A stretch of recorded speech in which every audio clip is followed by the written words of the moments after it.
Este es el podcast Espigando. Estás a punto de escuchar palabra que transforma vidas y llena corazones. Qué bueno volver a interactuar con ustedes y poderlo recibir en este episodio 17 del podcast Espigando. Y como siempre, pues me acompaña Wendy Ardón, mi nombre es Gerson Méndez y ya pues les estaremos hablando del tema que hoy corresponde, que es un tema también fascinante, así que te invitamos a que puedas acompañarnos y que conjuntamente con nosotros, si ya tienes el libro Sangre y Fuego de Wendy Ardón, puedas acompañarnos básicamente en la página 99 si ya tienes el libro, y si no, pues puedes también acudir a tu Biblia. Bienvenida, Amén. Wendy, qué bueno poder estar ahora en el episodio 17. Gracias, Gerson. Hola a todos. Pues sí, muy contentos de estar espigando la palabra. Hemos estado hablando de Jesús en la cruz. Siempre decimos que lo que dice el apóstol Pablo, ¿verdad? La locura de la predicación del Evangelio es Dios crucificado en ese madero. Es nuestra victoria, es el pago por nuestras deudas, por nuestros pecados. Y pues ya lo llevamos hasta el sepulcro. Ya expiró, ya entregó el Espíritu y hemos estudiado hasta el momento en donde fue sepultado por José de Arimatea y por Nicodemo y fue cerrado ese sepulcro, fue puesta la piedra. Hasta ahí vamos, hasta ahí estudiamos.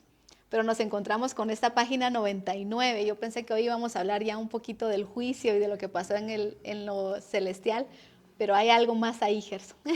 Y creímos oportuno hablar del tema porque no vamos a abordar las 25 profecías cumplidas por nuestro Señor Jesucristo por cuestión de tiempo, pero extrajimos algunas de esas profecías, así que de nuevo te invito a que puedas adquirir el libro Sangre y Fuego de Wendy Ardón y puedas acompañarnos también en estas escrituras. Gerson, perdón, me gustaría hacer ahí una aclaración. En el libro ponemos 25 profecías que Jesús cumplió, Ajá, ok. pero yo he escuchado a siervos de Dios comentar, escuché a uno hace muy poco que decía que hay más de 300 profecías, o sea que apenas aquí hay algunas en el Usted hizo libro una recopilación de de, algunas de ellas. de algunas de ellas, pero alguien decía, de hecho hay un libro que se llama Más de 100 profecías cumplidas por Jesús, y el hermano que acabo de ir hace unos días, que él dice que son más de 300 las que hay en la palabra. Entonces, deben haber muchísimas más que las 25, pero en el libro hablamos de 25, ¿verdad? Donde está la profecía y el cumplimiento. Es como una parte aclaratoria, ¿verdad? Para Sí, aquellos que pues también conocen mucho de las escrituras, para que no digan, bueno, son muchísimas más, sino claro. se hizo una compilación, se hizo una reunión o un resumen y acá se citan 25 de todas las que son, Claro. pues no sé si son más de 100, Y más de si tiene 300. más ahí, escríbanoslas por favor en los comentarios, mándenoslas al WhatsApp, porque nos va a bendecir mucho. Nos han dado muchas luces, por ejemplo, lo del Valle de Hinnom que nos dio el apóstol fue una maravilla. Y nos han dado ahí luces, lo que reciban y tengan, por favor, háganoslo saber. Va a ser una bendición leerles y escucharles. Porque eso es lo importante también dentro de la palabra de Dios, es que realmente no es porque acá se venga a inventar algo, porque no se Claro. diga algo que sea verdadero, porque está en la palabra de Dios, pero muchas personas también nos pueden ayudar con alguna revelación, alguna anotación, Claro. algún aporte, que eso también Amén, es amén. relevante para que juntos aprendamos Sí, y conozcamos amén. más de la palabra de Dios. Bienvenidos todas Acá no las... está la verdad Total, total, sino que claro. lo bonito del Evangelio es que siempre hay partes que enriquecen Amén. y como en todo, siempre hay personas que también ayudan a que pues crezca el conocimiento de la palabra de Dios, que eso es lo Amén, importante. Así totalmente. que reiteramos esa aclaración. Acá en el libro están únicamente 25 de todas las que son en general y vamos a platicar en el podcast o en los podcasts únicamente de algunas de ellas. Por ejemplo, hay una, inicio con la primera que se cita acá en el libro. Dios prometió un profeta como Moisés. Es una de las Esa es profecías. hermosa. Ajá. Esa es hermosa y es una de las más profundas, tal vez. De las 25 que tenemos ahí, esta es muy profunda porque ¿no tiene el pasaje ahí para leerlo? Está Deuteronomio 18:18. Ajá. Profeta le levanté de en medio de sus hermanos como tú, Moisés, y pondré mis palabras en tu boca y él hablará todo lo que yo le mandare. Qué lindo. Y es que dice que Dios iba a levantar un profeta como Moisés. Y ahí tenemos el pasaje en donde el Señor es levantado a la manera de Moisés. Pero la alusión que se le hace a Moisés es que Moisés es sacado de las aguas. Se recordará, Gerson, que en ese tiempo había una orden de matar a todos los bebés. Creo que era de 3-0, ¿verdad? A todos los bebés hasta los 3 años. Eran los varones, ¿verdad? Que fueran varones, era una orden, todos iban a morir. Pero dice que cuando la mamá de Moisés lo mira, pues todas las mamás a nuestros hijos los vemos hermosos, ¿verdad? Pero dice que ella vio una belleza especial en Moisés y dijeron, no lo matemos, mejor se ingeniaron escalfar una canastilla y dice que ahí metieron a Moisés, cerraron la canastilla y lo pusieron en el río. Eso debe haber sido pues hasta traumático para el bebé. Dice que la hermana iba viendo, que era María, ella iba viendo, o Miriam, ¿verdad? Iba viendo cómo iba la canastita. Y ese río llegó hasta donde estaba la hija de Faraón. Y cuando ella ve la canasta, dice que saca al bebé, lo saca de las aguas y se encuentra con un bebé hermoso. La niña, muy astuta, le dice, yo conozco una mujer que te lo puede criar y lo puede amamantar. Y logran que Moisés sea amamantado y criado por su propia madre. Por eso ese hombre sabía de Dios, por eso ese fue un niño discipulado por su mamá. No solo lo amamantó, sino que le enseñó a amar al Dios que ella amaba. Eso fue maravilloso.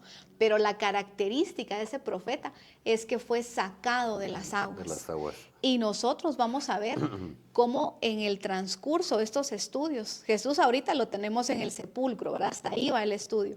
Pero lo vamos a ver descender, Gerson, a varias regiones del inframundo que están debajo de la tierra, que no necesariamente físicamente están debajo de la tierra. Yo siempre he creído que son regiones que están, no sé cómo decirlo, no es el mismo espacio nuestro, ¿verdad? No compartimos el espacio, no es que debajo de la tierra está esto, debajo de esto está esto, aquí está el abismo, aquí está, no creo que sea geográficamente ubicado debajo de la tierra, pero sí sé que hay regiones, una de ellas se llama mar. Dice la Biblia en Habacuc que las aguas cubren la mar, o sea que hay una región que se llama mar. También la encontramos como las aguas, los mares, lo encontramos de diferentes maneras y son regiones que tienen habitantes, que tienen gobernantes. Por ejemplo, Isaías 27 nos habla de un ser que habita en la mar o en las aguas, que es Leviatán.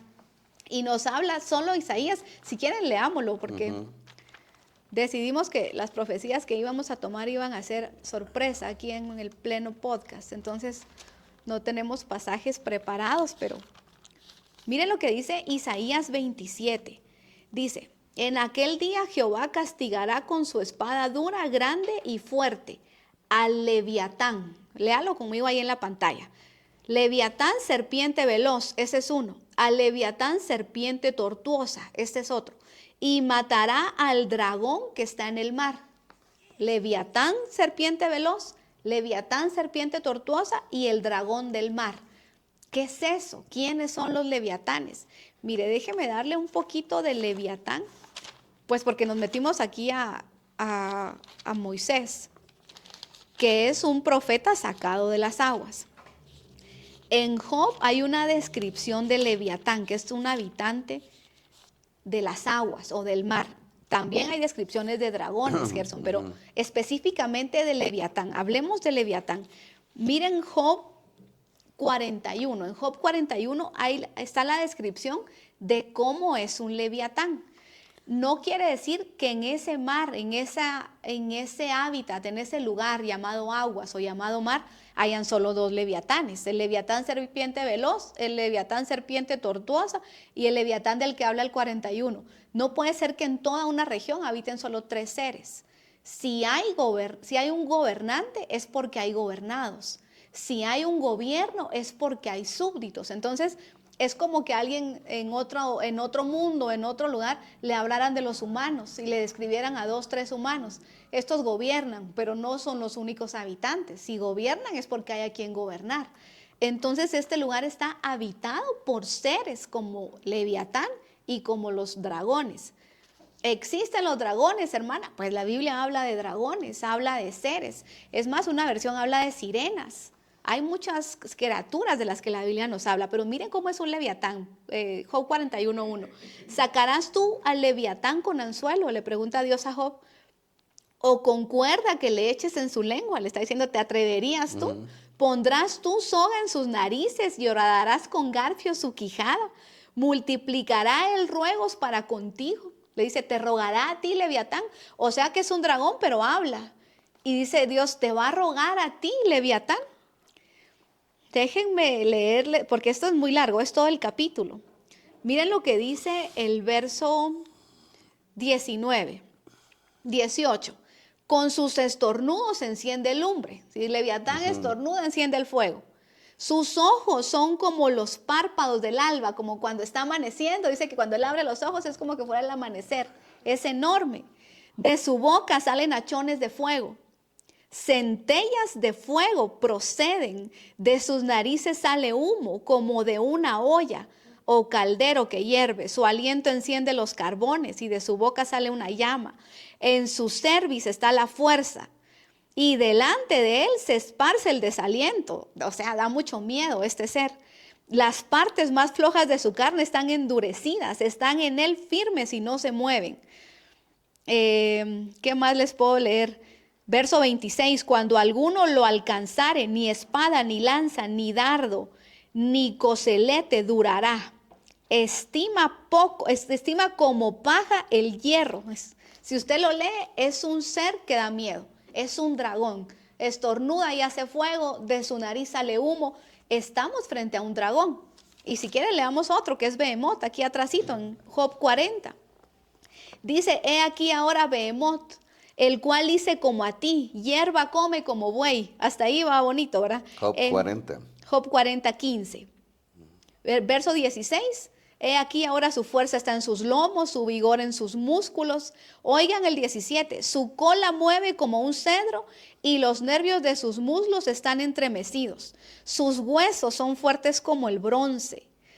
Verso 20. Ciertamente los montes producen hierba para él y toda bestia del campo retosa allá. Déjeme ver. Dice que el verso 23, he aquí sale de madre el río, pero él no se inmuta. Tranquilo está. Oigan esto, todo el Jordán se estrella contra su boca.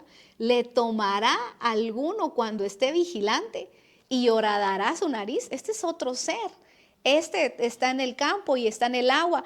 Son seres que nosotros no nos podemos imaginar. Aquí hay una descripción muy detallada de ellos, pero estos habitan en el agua. En el agua. No son de nuestra economía. No es que me voy a ir a Champerico y me voy a encontrar un leviatán. Son otras regiones. Por eso dice, las aguas cubren la mar. Hay algo debajo de los mares nuestros que se llama la mar, que se llama las aguas. Y vamos a ver cómo nuestro Señor Jesucristo va a pasar tomando ese cuerpo que ahorita tenemos en el sepulcro, bañado en 100 libras de aceite. Ahí lo dejamos.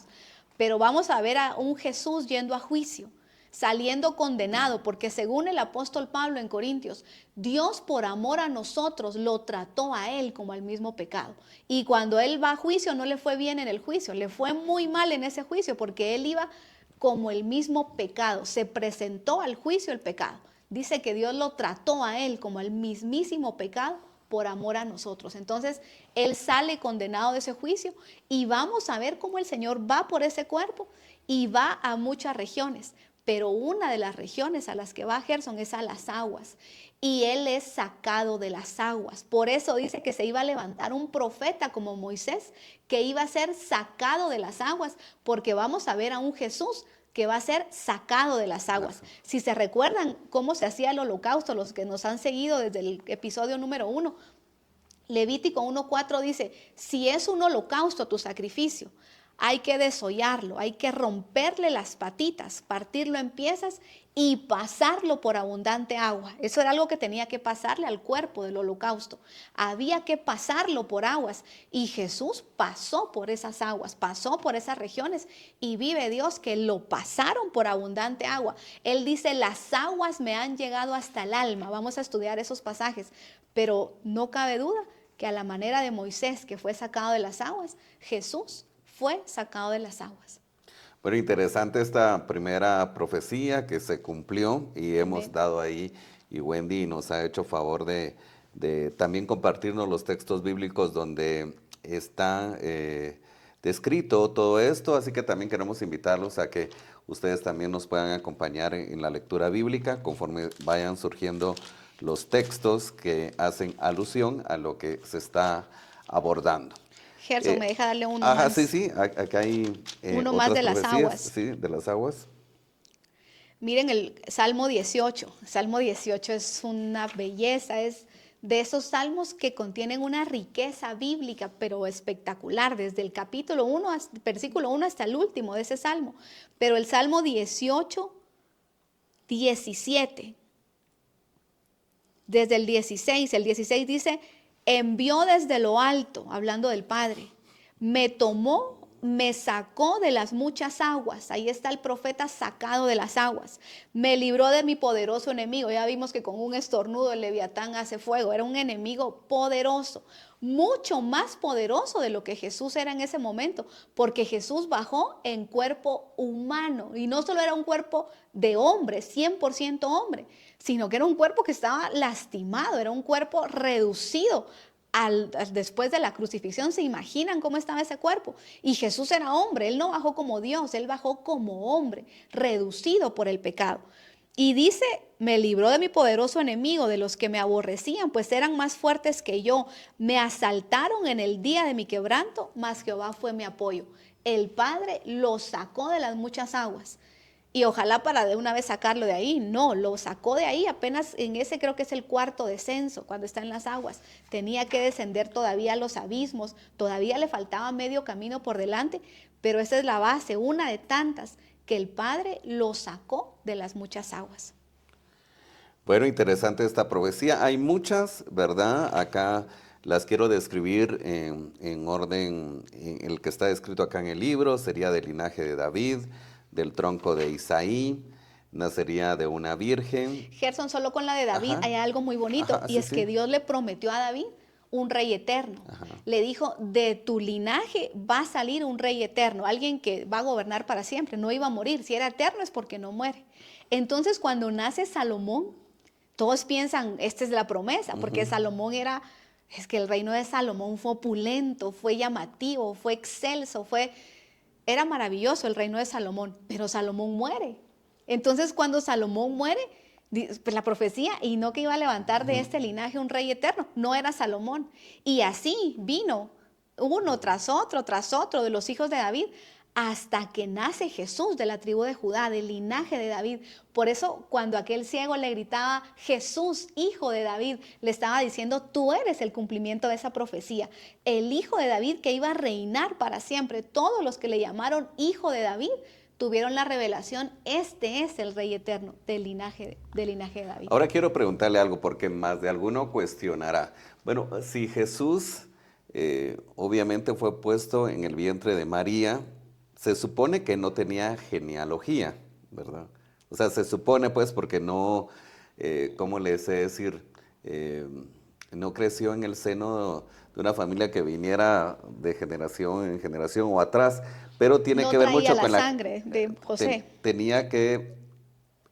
tenemos que basarnos en María, porque Ajá. obviamente sí nació de María. No fue que Jesús haya descendido de una forma, no sé, ¿cómo le diría?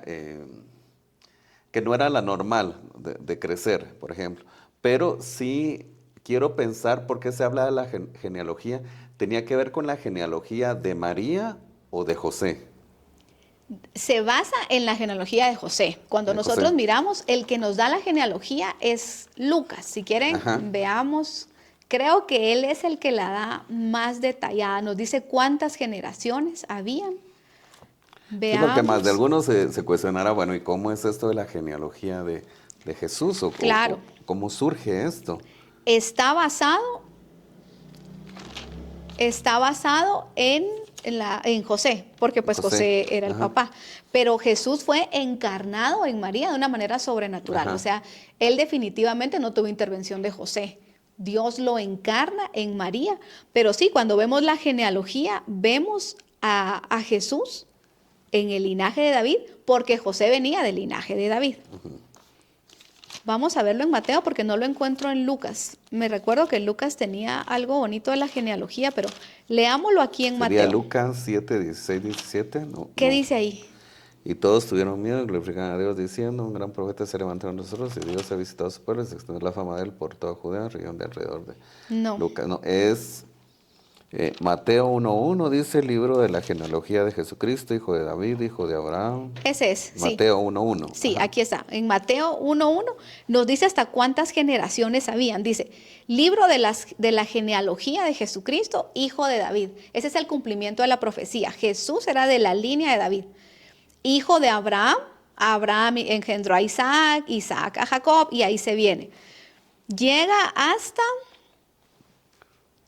verso 6, Isaí engendró al rey David, y el rey David engendró a Salomón, de la que fue mujer de Urías. ¿Se recuerdan cuando pasó todo aquello con la mujer de Urías? De ahí sale Salomón, Salomón engendra a Roboam, y ahí se viene, verso 12, después de la deportación de Babilonia, Jeconías engendró a Salatiel, y sigue la genealogía hasta el verso 16, y Jacob, así se llamaba el papá de José, engendró a José, marido de María, de la cual nació Jesús, llamado el Cristo. Entonces dice, de Abraham a David, 14 generaciones. De David a la deportación de Babilonia, 14 generaciones. Y de la deportación hasta Cristo, otras 14 generaciones. Entonces, sí, toma el linaje de José, y de ahí viene de la línea de David, de la por tribu eso, de porque Judá. muchos no han entendido por qué, inclusive cuando Jesús entró a Jerusalén, lo aclamaban y diciendo, hijo de David.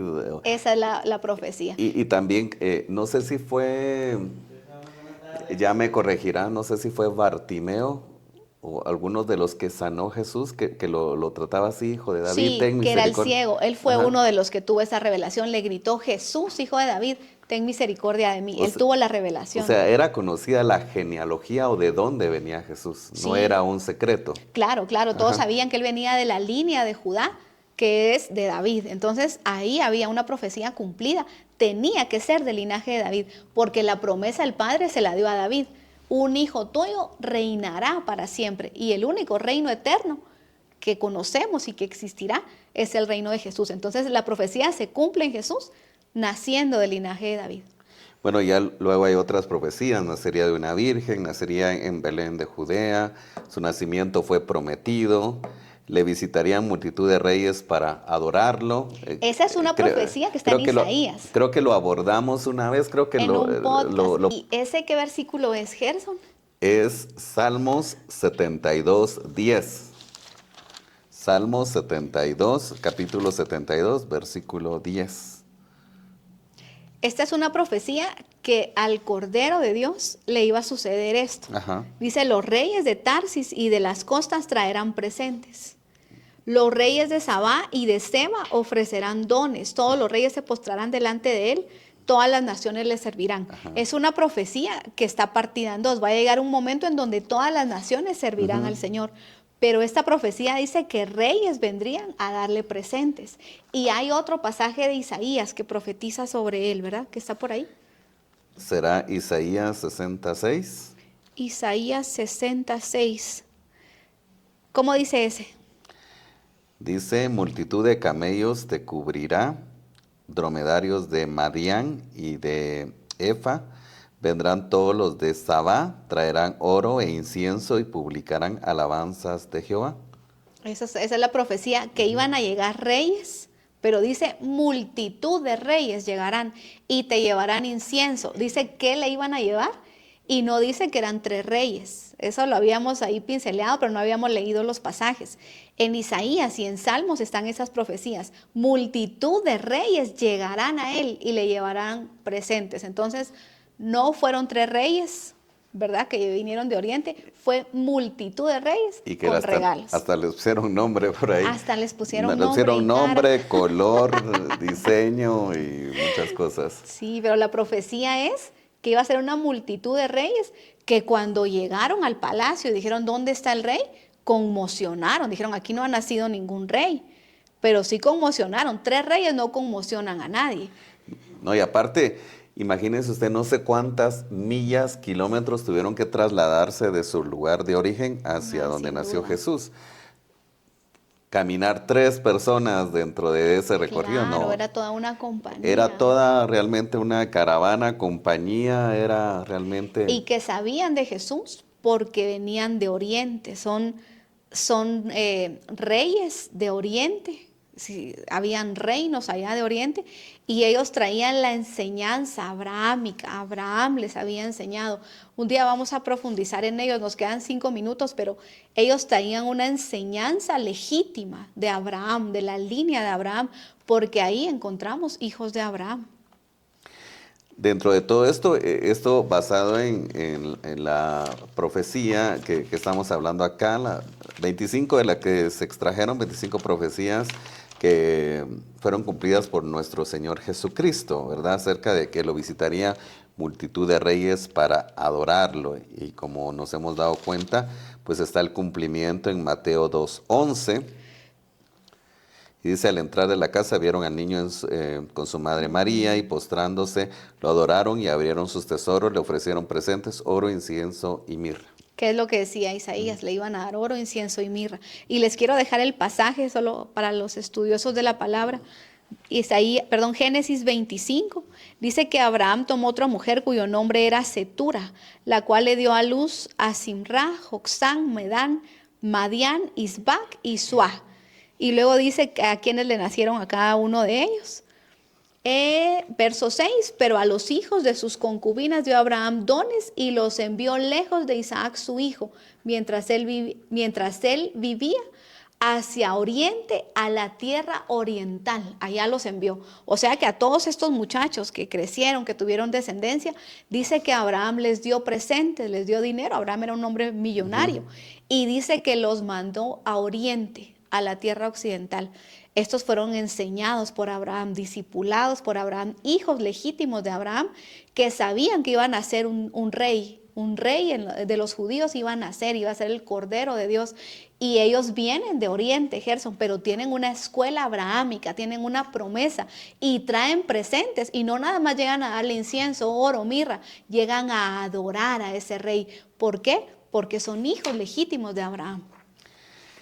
Acá hay otras profecías que se citan, sería llamado de Egipto, se le prepararía el camino, el Espíritu del Señor estaría sobre él, hablaría en parábolas, como lo hemos comprobado y se puede ver en los evangelios, el rey que cabalgaría. Que entre paréntesis, hablaba en parábolas para que oyendo no entendieran. Uno piensa que hablaba en parábolas para que fuera más digerible. Sí, porque he escuchado más de alguien que él trataba de explicar muchas cosas, muchos sucesos a través de parábolas para que fuera un poquito más comprendible. Para que fuera más fácil de entender. Es lo que uno piensa, lo lógico, pero la Biblia dice que les hablaba en parábolas para que oyendo no entendieran. Y cuando ya llegaba a la casa en la noche con los apóstoles, le decían, a ustedes sí les explico la parábola. El Padre es figura de nuestro Padre, el reino. Entonces ya les desglosaba lo inentendible para todos los demás. Todos, las multitudes oían la parábola y no entendían nada.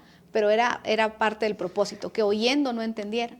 Es decir, las parábolas a los demás, a la multitud, eran descritas de una forma textual, digamos, por así decirlo.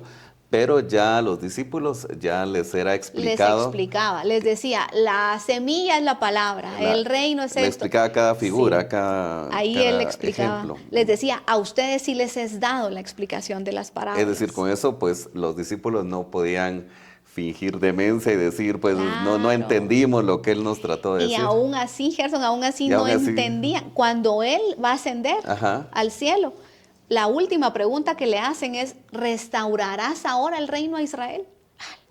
Sí. Y uno dice, ¿cómo le preguntan eso si les ha explicado? Pero es que nosotros también, ellos estuvieron 3 años y medio con el verbo. Nosotros llevamos, en mi caso llevo 25 años recibiendo el magisterio de la palabra, que nos enseñan, que nos explican, leyendo, que el Espíritu nos da. Y aún así uno no entiende. Dice el apóstol Pablo, que es el apóstol Pablo, que ninguno le llegamos ni a las sandalias, que entendía, que tenía revelaciones. Y dice, lo que sabemos, el apóstol Pablo, Gerson, no lo sabemos todavía como conviene. O sea que cuando lleguemos al cielo nos vamos a agarrar la cabeza y vamos a decir, esto no era así, porque no lo sabemos como conviene. Hay un pasaje con el que terminamos el libro que dice Job, y esto es solo como lo superficial de Dios, dice. Y esto es apenas lo superficial. No sé si me presta el libro, déjeme leer ese pasaje. Todo lo que estudiamos, todo lo que profundizamos, mire lo que dice Job, es Job 26:14. Y esto no es más que un vestigio de su poder. Todo lo que podemos aprender cuando uno recibe algo y dice, wow, eso qué lindo. Dice Job, no, cálmate, esto no es ni un vestigio de su poder. No sabemos nada todavía. ¿Qué eco tan débil percibimos de él? ¿Quién entenderá entonces su poderío atronador? Y ese pasaje es un deleite en todas las versiones que lo puedan leer.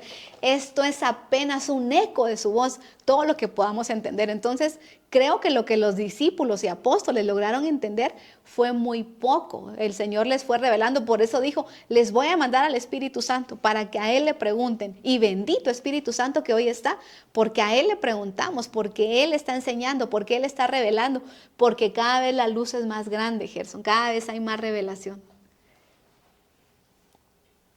Hay una, no sé si esto pues lo extraje de la Biblia, pero hay un fragmento donde creo que, no sé si es Jesús cuando se refiere a sus discípulos, que cuánto tiempo han andado conmigo, ¿verdad? Hacía referencia, ¿verdad? Cuando Felipe le dice, muéstranos al Padre y nos basta. Una de las peticiones que le hace Felipe. Y Jesús le dice, tanto tiempo he estado con nosotros y no me han visto. Porque el Padre y yo uno somos. Le dice, ¿cómo es que tanto tiempo llevo aquí? Y me pides que te muestre al Padre. El que me ha visto a mí, dice Jesús, ha visto al Padre. Pero ellos no entendían. O sea, habían cosas que dentro de uno de los ejemplos, ¿verdad? Claro, teniendo al mejor maestro, pero siento que era mucha información, era muy poco tiempo. Ahorita todavía hay pasajes que uno mira la mitad de la Biblia, si no es que más, no entendemos. Y de hecho muchas personas que han sido doctas o han estudiado las Escrituras, hay cosas que todavía están comprendiendo. O se entiende, pero no bien, como dice el apóstol Pablo. Lo que sabemos todavía no lo sabemos como debe ser. La interpretación correcta, quizá muchas veces. Claro, ¿verdad? Nosotros mismos, seguramente hay cosas que el Espíritu nos tiene que ordenar y decirnos esto no es así. Y cuando lleguemos a la eternidad, al conocimiento, el Señor nos irá a arreglar muchas planas, pero mientras tanto hay que seguir estudiando, hay que seguir escudriñando y que Él vaya alumbrando, Gerson, poco a poco, porque esa es la promesa, que el Espíritu nos enseñará todas las cosas. Es que es fascinante, ¿verdad? La palabra de Dios, siguen las profecías como que fue entregado por un íntimo, por un amigo. Sí, amigo, con un beso entregas al Hijo de Dios. Como cordero sería llevado sin abrir su boca. Daría su cuerpo para ser herido por nuestras rebeliones. Todo esto pues se cumplió, ¿verdad? Había una profecía que fue cumplida, enviado para herir a las serpientes, y lo que hemos platicado en los podcasts, encomendaría su espíritu a Jehová, vencería a la muerte. En fin, de verdad que vamos a tener un programa quizás solo podríamos fijarnos en estas profecías, ¿verdad? Claro, claro, hay mucho que ver ahí. En el libro está la profecía y el cumplimiento, profecía y cumplimiento. Entonces ahí lo pueden ver despacito. Estamos viendo las posibilidades del audiolibro porque sé que a muchos no les gusta leer. Algunos me dicen, hermana, a mí no me gusta leer. Y mientras están en el vehículo y todo, vayan Sí, estamos escuchando. viendo, si alguien tiene tiempo y quiere, búsquenos. Bueno, y es que al leer el libro uno se sorprende. Yo lo he dicho acá, por ejemplo, entregado por un íntimo amigo, y estaba profetizado, y estaba, por ejemplo, en Salmos 41:9, dice aquí, aún el hombre de mi paz, en quien yo confiaba, el que de mi pan comía, alzó contra mí su calcañar. Sí, es que era cercano. Como usted decía en las películas, de repente nos muestran a Judas y como uno ya sabe que es Judas, así medio, a todos le cae mal, pero no, Judas era íntimo, era cercano al Señor, comía del plato de Jesús, no cualquiera le mete la mano al plato de uno, ¿verdad? Por ejemplo, mis hijos de repente a ver, quiero probar, o mi esposo es mucho de meter la mano, pero no cualquiera le mete la mano al plato de uno. Judas le metía la manita al plato de Jesús. Era su íntimo, era su cercano, le confió las finanzas. Jesús tenía confianza en él. Sí, pero no solo en él, sino en sus discípulos, pero hablemos de él. Había una amistad. No era alguien que usted tuviera, como que usted tuviera en su grupo de trabajo, en su iglesia, alguien que, ay, no, él me genera desconfianza, Sí, ¿va? Y como que usted no. no está tranquila, ¿verdad? Era íntimo, tanto que cuando el Señor estaba en la cena con ellos y le dice, lo que vas a hacer, hazlo pronto. Nadie dijo, ay, este es el traidor. Les estaba hablando de que uno iba a ser el traidor. Ujú. Y todos pensaban, ¿seré yo, maestro? Sí, todos se O sea, preguntan. dudaban de sí mismos, pero no de Judas. Nadie pensó, es Judas, es evidente que es Judas. Pensaban, y peor si soy yo. Y si yo estoy haciendo algo mal, y si va a ser mi corazón el malo, porque todos somos malos, Gerson, vendidos al pecado, dice la Biblia. Y llegaban a dudar más de sí mismos que de Judas. Y cuando le dijo, lo que vas a hacer, hazlo pronto, nadie pensó, este es el traidor. No, dice que uno pensó, lo mandó a dar víveres a los pobres, los mandó a comprar porque ya no hay nada en la bolsa, lo mandó. Hubo como 3, 4 teorías, pero ninguna fue, lo va a ir a entregar. Nadie dudaba de Judas. Y había dado, creo que no solo él, varios dieron pincelazos ahí de actos tan correctos. Ya hablábamos acerca de María cuando Judas cuestiona a Jesús y cuestiona este acto. Había dado ciertos pincelazos, pero no era alguien que haya sido tan visible de generar desconfianza. Claro, a Pedro Jesús le dijo Satanás. Ajá. En todo caso, tal vez él fue de los Tal que vez dijo, peor dirían, si soy yo. él pudo haber sido, ¿no? Sí, o Juan y Santiago, que el Señor les llamó los hijos del trueno. Dice que habían venido con Jesús del Getsemaní, perdón, de la transfiguración, Gerson, acababan de ver a Jesús transfigurado y bajan del monte de la transfiguración después de haber visto a Moisés y a Elías, a Jesús transfigurado, y dice que el Señor quiere entrar en Samaria y no lo dejan entrar. Y hay un problema ahí, y Juan y Santiago le dicen, ¿quieres que mandemos que venga fuego del cielo y los destruya? Y Jesús les dice, ¿de qué espíritu son ustedes? Hijos del trueno, están locos, o sea, qué reactivos, qué pudieron haber pensado estos dos, o Pedro, que era reactivo, cualquiera, pero porque no. Pedro fue, no sé si, bueno, fue renombrado, ¿verdad? Porque hablamos que era se Simón. llamaba Simón, claro. Y yo no sé bajo qué aspecto le nombraron Pedro, que quiere decir como piedra, ¿no? Hay un versículo, creo que está en Pedro, solo que sí me va a costar encontrarlo, pero dice, ¿se recuerdan que el Señor le dice a Pedro, tú eres Pedro? Ajá. Que significa roca pequeña. Y dice, y sobre esta roca edificaré mi iglesia. Ajá. Entonces todos piensan, Pedro es la roca sobre la que Jesús edificó su iglesia. ¿Saben qué? Lo voy a buscar aquí rapidito. Sé que ya nos hicieron como 3 veces señas. Pero, y realmente, y también ahí surgió la mala interpretación y ya lo han tomado como la piedra angular o la piedra fundamental de la iglesia, cuando no era el contexto lo que Jesús quería darle a entender a Pedro, ¿verdad? Sí, es que por eso es importante Es ver importante, los originales, Gerson, porque a veces tú eres Pedro y sobre esta piedra edificaré mi iglesia. Sobre Pedro, dice uno, pero pues no. Sí, puede ser, es la piedra Encontré importante. el pasaje en donde el Señor le dice, tú eres Pedro. Espero que aquí, sí. Miren, yo hago mucho eso, a los estudiosos de la palabra yo hago mucho eso. El pasaje es Mateo 16, 18, pero ahí le escribo el que quiero de Pedro, primera de Pedro 2, 4, y así me manda. Yo les aconsejo siempre eso a la iglesia, escriban los pasajes en la Biblia para que la Biblia se vuelva de estudio, una ¿verdad? misma guía. Ajá. Miren lo que dice Mateo 16, 18. Yo también te digo que tú eres Pedro.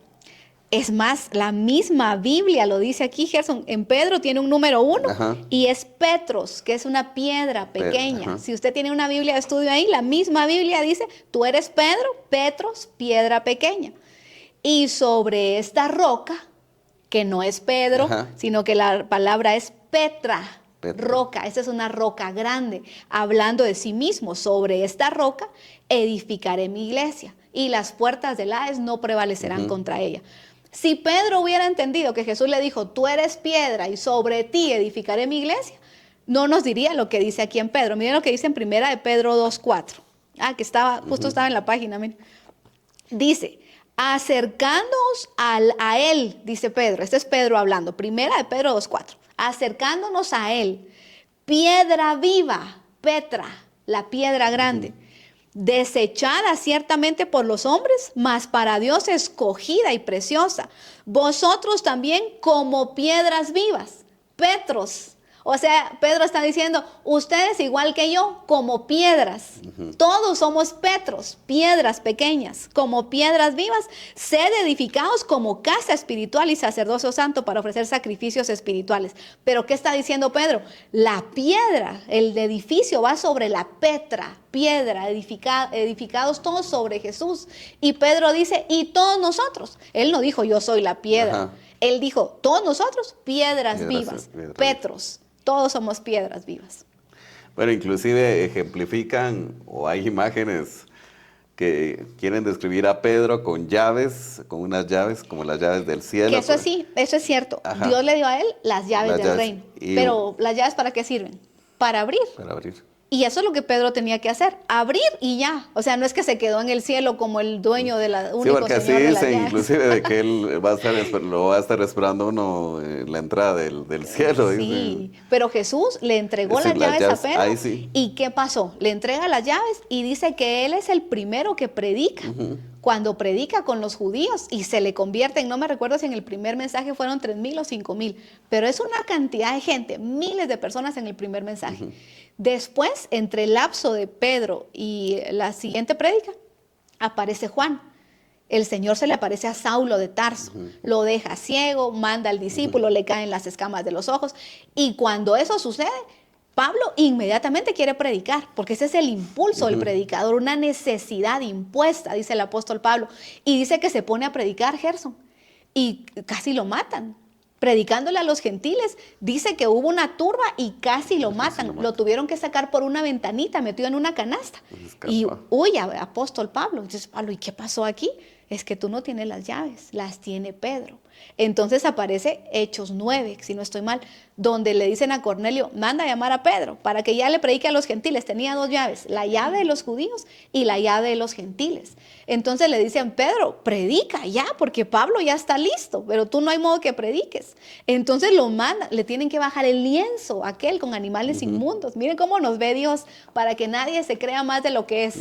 Para decirle a Pedro que le predique a los gentiles, le manda un lienzo de animales inmundos. Y le dice, no le digas inmundo a lo que yo he llamado santo. Y Pedro dice, no, yo no comeré de eso, eso es inmundo. Y el Señor otra vez el lienzo, no le llames inmundo a lo que yo he santificado. 3 veces hasta que Pedro entendió, bueno, voy a predicarle a los gentiles. Le tocan la puerta, le dicen, un ángel del cielo vino a Cornelio, te manda a llamar. Y llega Pedro, se sube a ese carruaje, seguramente muy asqueado, porque él era un judío, a él no le gustaba la comunión con los gentiles. Tan asqueado estaba que cuando llega con Cornelio le dice, ¿qué es esto que me mandas a llamar? ¿No sabes que para un judío es repugnante venir a la casa de un gentil? ¿Se imagina un predicador así? ¿Para qué me mandan a llamar? Ustedes no saben que para mí es repugnante venir aquí. Pero miren la humildad de Cornelio. Dios me dijo que tú me tenías que dar un mensaje. Y Pedro, asqueado, empieza a predicar, pues sí, el verbo se hizo carne, y medio está predicando y ¡pum! Viene el Espíritu Santo sobre ellos y empiezan a hablar en otras lenguas. Y dice que Pedro dice, el Espíritu Santo también en los gentiles.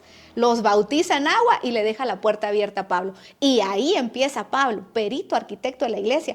Y él dice, entregado como apóstol a los gentiles. Pero ¿quién tenía la llave? Pedro.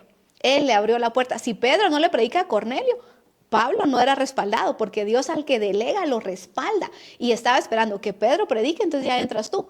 Y cuando Pablo entró después de Pedro, ahí fue respaldado y tenemos al perito arquitecto. Y ahí está el ejemplo de las llaves. Esas son las llaves. No es Sí. por pensar de que él tiene las llaves del cielo, sino que Sí. él tenía las claves, él tenía esa llave que iba a abrir esas puertas, ¿verdad? El evangelio a los judíos y el evangelio a los gentiles, que hoy somos un solo pueblo. Judíos y gentiles, hoy somos un solo pueblo.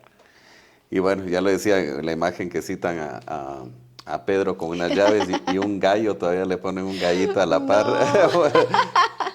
¿Verdad? Pero es parte de lo que sucede, pero acá nos hemos basado en la palabra de Dios y nos extendimos un poco. La verdad es que es siempre, voy a utilizar la misma palabra, fascinante, es impresionante, maravilloso conocer la palabra de Dios, y qué bueno hacerlo a través de estos podcasts. En este capítulo 17, citando algunas de las profecías que se cumplieron con Jesús, con nuestro Señor Jesucristo. Amén. Te invitamos para que sigas explorando el libro Sangre y Fuego con Wendy Ardón y por supuesto la palabra de Dios, que es la base fundamental de este libro y de muchos libros que obviamente tienen como fuente de inspiración la palabra de Dios. Wendy, nos Amén. despedimos y invitamos a nuestra audiencia para que nos pueda escuchar, ver a través de las diferentes plataformas.